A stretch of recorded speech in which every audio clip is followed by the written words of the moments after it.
2026-এ পশ্চিমবাংলা থেকে যারা যারা ওটি টেকনিশিয়ান, হ্যাঁ ওটিটি নিয়ে পড়াশোনা করতে চাইছো, তোমাদের জন্য আজকে আমরা এনেছি top 5 OTT college in West Bengal. পশ্চিমবাংলার মধ্যে আমরা 5 থেকে 1 নম্বর অবধি কলেজগুলি দেখে নেব, 5 থেকে 1 নম্বর অবধি, এবং সর্বশেষে আমরা বলবো তোমরা কোন কলেজে কোনো এন্ট্রান্স এক্সাম ছাড়া সরাসরি কিভাবে ভর্তি নিতে পারবে। হ্যাঁ, তো 5 নম্বরে যে কলেজ উঠে আসছে সেটি বাঁকুড়ায় অবস্থিত, নাম হচ্ছে বেলারানী হেলথ সায়েন্স। হ্যাঁ, তো 5 নম্বরে যে কলেজ উঠে আসছে নাম হচ্ছে Belarani institute of health sciences. হ্যাঁ, ফিজ অনেকটাই কম, ফিজ রয়েছে মাত্র 2.5 লাখ টাকা, কিন্তু জেল পাস এক্সাম দিয়ে কাউন্সিলিং এর মাধ্যমে ভর্তি নিতে পারবে।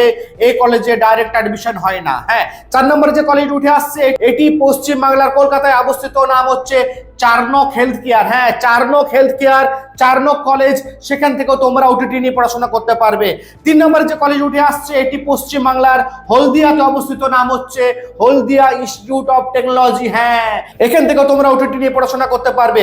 2 নম্বরে যে কলেজ উঠে আসছে এটি পশ্চিম বাংলার দুর্গাপুরে অবস্থিত, নাম হচ্ছে আইকিউ সিটি মেডিকেল কলেজ। এখানে ওটিটি পড়াশোনা চলছে, কিন্তু এখানেও জেন পাস এক্সাম দিয়ে এক্সামের মাধ্যমে ভর্তি নিতে হবে।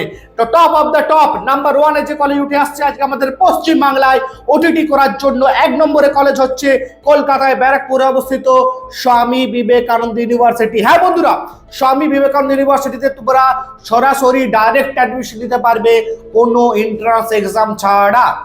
স্বামী বিবেকানন্দ ইউনিভার্সিটি, এখান থেকে সরাসরি অ্যাডমিশন হয় কোনো এন্ট্রান্স পরীক্ষা ছাড়া। তোমরা ডাইরেক্ট উচ্চ মাধ্যমিকে সায়েন্সে 50% নাম্বার থাকলে তোমরা ভর্তি নিতে পারবে।